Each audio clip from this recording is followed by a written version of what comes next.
Hey, what's up, family? I just wanted to come out here and spread the good news, man. This is the gift, right?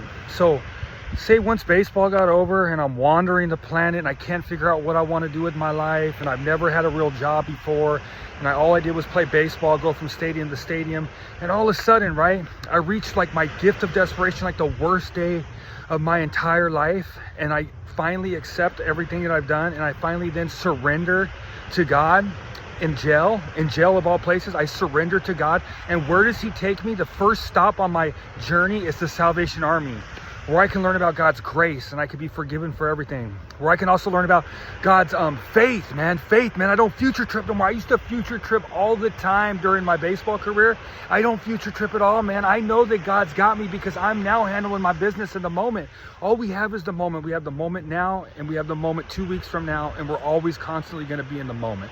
So I try to seize it with good intent, make the right decisions, and it's progress, not perfection, man. The good news is the good news. Like, it is literally the good news. It's forgiveness, it's love, it's joy, it's peace beyond all understanding. Like, I don't see why everyone isn't on board for this. I know that I want to shout it from the mountaintops and grab everybody and go, this is the way and this is the truth. But I do understand that in the beginning, it was not easy for me to turn my life over to the Lord. I thought life was going to be boring and life wasn't going to be fun no more. But that was the lie the devil was telling me. Because life is so much more fulfilling. When we chase pleasures, like I tell you guys, when we chase pleasures, we need the next pleasure. It's never enough. You're never fulfilled. You're always looking for the next pleasure. You're living your whole life like that. But when you're walking right with God and you're living in the light with the Spirit, hiding nothing from nobody with your integrity, you feel fulfilled from the inside out. There's something about our spirit, and the only explanation for me is that we were made in the image of God. That's the only explanation, is that we were made in the image of God and we want to do good. Like, we want to do good works. Like, I know I feel good because I do good. In my addiction, I didn't feel good because I was doing bad. I was doing bad. And now I look back in gratitude, how thankful I am. I'm able to go sit right here by the water and turn my phone on and share a message, hoping to reach one person on the other side of this video. I'm game on, baby. That's an unbelievable purpose, and this can be given to me. I'm physically gonna get tired. I'm physically gonna lose my strength one day.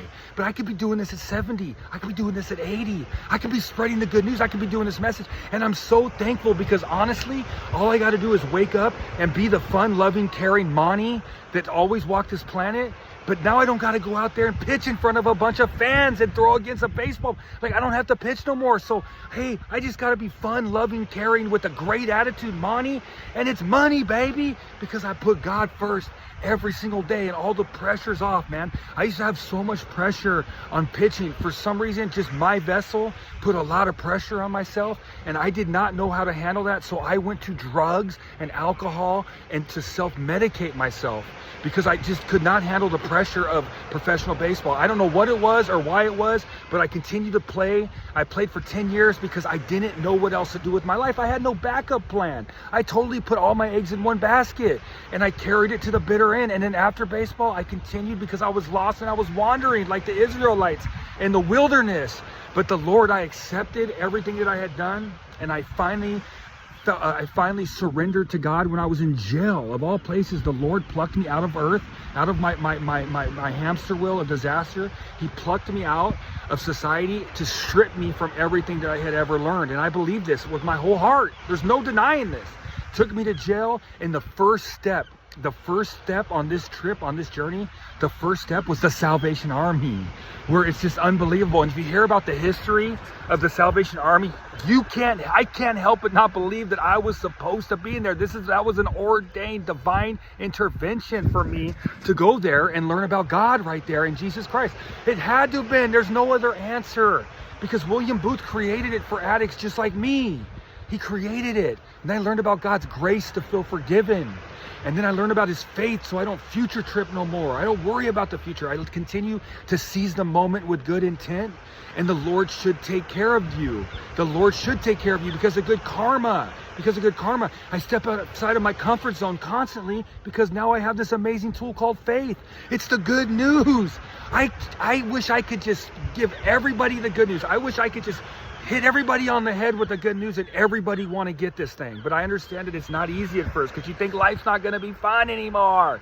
You believe all that, you know, but that's the devil trying to keep you away from the good news, because life is going to be more fulfilling and more amazing and more unbelievable because of the change of perspective, man. Nothing has to happen but this amazing change of perspective that the Lord gives you. I'm so thankful to be able to just turn my phone on and spread the good news. You know, I just wanted to come down here and just share the message, man. Any chance I get, man. Let's have a great day. Hey, happy Monday. Let's have a great week. Stay positive, stay up, put God first. Let's go, babe.